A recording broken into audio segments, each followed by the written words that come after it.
Meter con la cuestión educativa, sobre todo con uno de los debates que está dando nada más y nada menos que el Congreso de la Nación, vinculado con este proyecto de ley vinculada con la declaración de la educación como un servicio esencial. Estamos en contacto con Eugenia Calderón, representante local de la Federación de Educadores Bonaerenses. Buen día, Eugenia, ¿cómo te va? Guillermo Garate te saluda.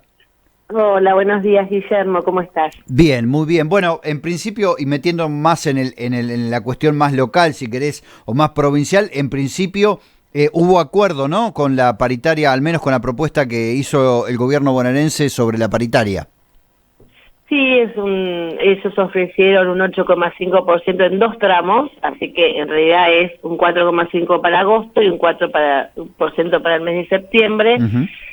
Pero bueno, como siempre fue una discusión, en Bragado también los docentes no estaban de acuerdo porque seguimos estando muy por debajo de lo que es la canasta básica. Un docente que recién se inicia, por ejemplo un maestro de grado, va a cobrar en septiembre 514.000, en agosto 500.000 pesos. Entonces es un sueldo muy bajo para lo que es la canasta básica. Y venimos como peleándola desde atrás siempre, ¿no? Pero bueno, la realidad es que el Congreso de FEB aceptó la propuesta y se comprometió el gobierno a continuar con sostener las paritarias. Pero bueno, esperemos, esto retrasa siempre, ¿no? Porque nos reunimos, debatimos, aceptamos, entonces bueno, todos los meses estamos reuniéndonos para ver esta situación cuando no existe una cláusula gatillo como teníamos antes, que de acuerdo a lo que resultaba de la inflación se nos aumentaba automáticamente. Claro. En general, desde diciembre, digamos que fue un incremento brusco del proceso inflacionario hasta la actualidad, ¿han logrado los docentes de bonaerenses al menos mantener o no perder con la inflación a lo largo de todos estos meses? Y lo que pasa es que ya venimos por debajo de la inflación, o sea, ya venimos con un sueldo bajo. Entonces, obviamente lo que se va haciendo es recuperar un poco con respecto a la inflación, pero te imaginas que nos aumentan un 4% ahora, ya con un sueldo bajo, el sueldo sigue siendo insuficiente, y todo esto tiene que ver con los reclamos que hacemos los docentes de que se nos reciba, de que se abra paritarias. Así que bueno, es un tema que histórico, si vos vas a analizar la historia de los sindicatos, históricamente reclamamos porque se nos aumente o tener un sueldo justo. Uno de los temas que ha entrado en el debate tiene que ver con este proyecto de ley que ya tiene media sanción de diputados, vinculado con la declaración del servicio educativo como un servicio esencial que implica en la práctica que, por ejemplo, los días que los docentes deciden realizar alguna medida de protesta por reclamo de mejoras condiciones, etcétera, etcétera, debe garantizarse al menos una plantilla para que los alumnos puedan concurrir a la escuela. Quería preguntarte cómo, digamos, qué debate interno tuvieron los gremios respecto a este proyecto de ley. Y esto sigue estando, y es un debate y un repudio a este tipo de medida. ¿Pero por qué? Primero porque hay que ver lo que es un servicio esencial. La Organización Internacional del Trabajo dice claramente que un servicio esencial es cuando peligra la vida, la seguridad o la salud, ¿no? La educación es un derecho y es importante, pero no es un servicio esencial. Y todo eso tiene un único trasfondo que es que los porcentajes de asistencia y las aperturas de las escuelas tengan un alto índice de apertura de porcentaje a finalizar el año. Claro. Pero una vez más te demuestra que lo que importa es los chicos en la escuela como sea, sin aprender, porque a ver, todos a la escuela con un 30% de docentes garantizando la apertura. Claro. ¿Quién va a enseñar? ¿Quién va a poder aprender en ese contexto? Hay que ver cómo lo quieren implementar, pero digo, ¿cómo se va a sustentar que vos en una escuela que tenés 500 chicos tengas un 30% entre docentes y auxiliares para garantizar la apertura? ¿Quién puede enseñar en ese contexto? Claramente no pueden prohibirnos el derecho a huelga, esto es constitucional. pero también se está coartando este derecho en la medida en que vos hay gente que la estás obligando a ir a trabajar un día que tenés una medida de fuerza. Eso va a ser una sobrecarga también para las instituciones. Claro, claro. Y entiendo que la única función es evitar que a fin de año se pueda ver tantos días de una escuela cerrada. Pero es como que un aula se esté incendiando y como reparación cierra la puerta para no verlo. Claro, claro. El problema sigue estando. Claro. Por eso digo que la lucha de los sindicatos y de toda la educación es histórica. Históricamente reclamamos que se nos aumente el salario. Entonces ahora, y bueno, si no va a haber paro o no va a visibilizarse los porcentajes, vamos a ver cómo les aumentamos el sueldo, como te estoy diciendo, magros. Somos los docentes los que reclamamos y los sindicatos los que reclamamos constantemente la situación de las instituciones y de los arreglos y de que las instituciones estén en condiciones dignas. Bueno, ahora no importa, vamos a ir todos a la escuela, aunque la escuela no tenga una situación digna de abrirse a la comunidad, y que siempre terminan siendo responsables después los equipos directivos cuando vos tenés un consejo escolar que debe velar porque las escuelas, las instituciones estén óptimas. Pero bueno, como no va a haber quien reclame por la situación edilicia o por el salario, cerramos la puerta, vamos todos y hacemos un como sí. Eso es lo que hay que analizar, ¿no? Ayer que escuchaba no a Paula Fainsod, que es la directora del Departamento de Ciencias de la Educación de la Facultad de Filosofía y Letras en la UBA, y ella decía, es un debate que intenta, digamos, estamos debatiendo una cuestión que está tapando en realidad el debate real, que tiene que ver con, bueno, si querés calidad educativa, tenés que empezar por una discusión sobre el derecho a huelga de los trabajadores. Era un poco la propuesta, ¿no? Como que los docentes están siendo en este caso como el chivo expiatorio en este debate sobre la calidad educativa, ¿no?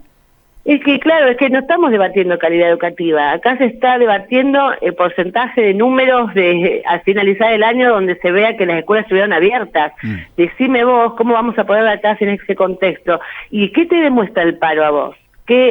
¿Por qué hacemos paro? Porque tampoco es que miremos la cantidad de días de paro que ha habido este año y uno está valorado que el gobierno se haya sentado a dialogar con los docentes, por más que nosotros consideremos que la propuesta es insuficiente, hemos estado trabajando.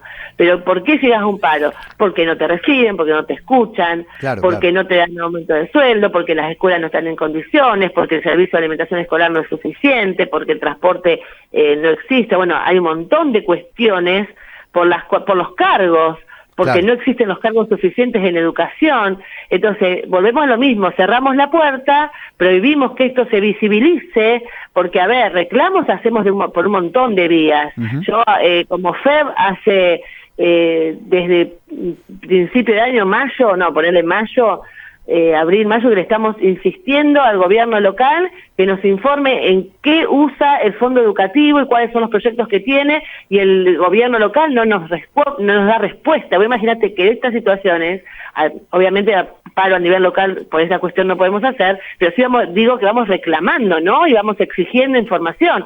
Pero esto a nadie lo toma.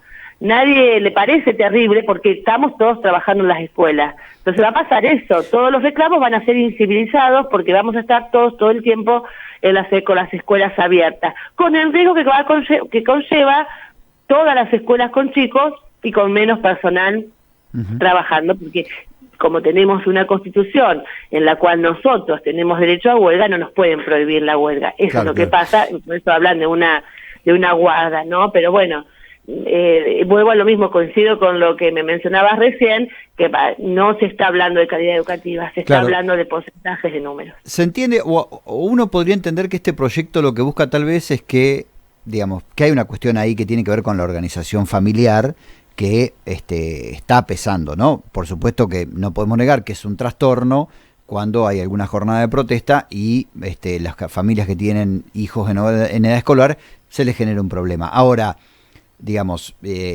insistimos, la prioridad en los temas de debate, ¿no? ¿Cuál es la prioridad? ¿Es la calidad educativa? Claro, pero bueno, ¿qué hacemos con el fondo de incentivo docente que fue recortado, ¿no? Que precisamente implicaba una mejora en el salario? Claro, desde Nación se recortó este fondo educativo que venía de las provincias y estamos hablando de calidad educativa, que para que haya calidad educativa debe haber inversión por parte de todos los niveles, desde el nacional, desde el provincial, desde el municipal. Tiene que haber inversión. Ahora, con lo que me decís en cuanto a la organización familiar, yo te lo entiendo, pero entonces estamos poniendo la escuela a nivel de una guardería y no lo es. Claro, lógicamente, sí. Yo entiendo que uno cuando hace un paro, nosotros mismos tenemos hijos en las escuelas. Genera cierta forma de reorganizarnos, pero nosotros no estamos velando por el cuidado de los chicos, nosotros estamos enseñando, y al único que le interesa la calidad educativa y que defiende a la escuela son los docentes, porque estamos trabajando en ello, y no nos olvidemos que han salvado vidas los docentes, porque no nos olvidemos lo que pasó en Moreno con la explosión de una garrafa que murieron la vicedirectora y un auxiliar preparando alimentación a los chicos, cuando los gremios ya habían denunciado que esas escuelas no estaban en condiciones para funcionar, pero seguían funcionando. Por eso digo, nosotros salvamos vidas desde el momento en que detectamos los problemas en las escuelas y reclamamos que vengan a solucionarlos, pero muchos quedan sin solución, porque la inversión a la escuela es una mentira, ¿sí? Estamos todo el tiempo solicitando arreglos reales, no paliativos, y es lo que está pasando, con el sueldo, con infraestructura, con toda la cuestión organizativa de la educación. Por eso, el único fin que tiene esto, o empezaron por lo menos al revés, hubiesen garantizado alguna forma de algún proyecto, algún plan de garantizar que desde los sueldos de los docentes, desde los cargos de los docentes, desde la inversión a la educación iba a estar garantizada siempre, y luego hablamos de la escuela como servicio esencial. Eugenia, ¿sabés si desde el Frente Gremial se está preparando algún intento de torcer esta historia en el Senado? Si tienen pensado reunirse con senadores para tratar de que este proyecto no avance en la Cámara Baja. Sí, ya se estuvieron movilizando el Frente, la FEB participó en el Congreso con respecto a este tema, salimos a la calle y por otro lado, obviamente, seguir exigiendo que se revea este proyecto y que, bueno, no avance, ¿no? O por lo menos que nos sentamos a discutir también con la participación de los sindicatos, porque nosotros entendemos la importancia de la educación, es un derecho y es lo que forma a nuestros jóvenes, a nuestros adultos, a nuestros chicos, pero bueno, no debe ser en cualquier condición, tiene que haber condiciones para que esto se pueda dar, porque seguimos trabajando con la voluntad de los docentes. Eugenia, gracias por el tiempo, un saludo. No, por favor, hasta luego. Hasta luego. Cabe recordar que el proyecto fue aprobado por los diputados de La Libertad Avanza, del PRO, la Unión Cívica Radical y los bloques aliados, como por ejemplo el MID, Independencia, Producción y Trabajo, Buenos Aires Libre, y el grueso de Unión por la Patria y el Frente de Izquierda votaron en contra de la declaración de la educación como servicio esencial.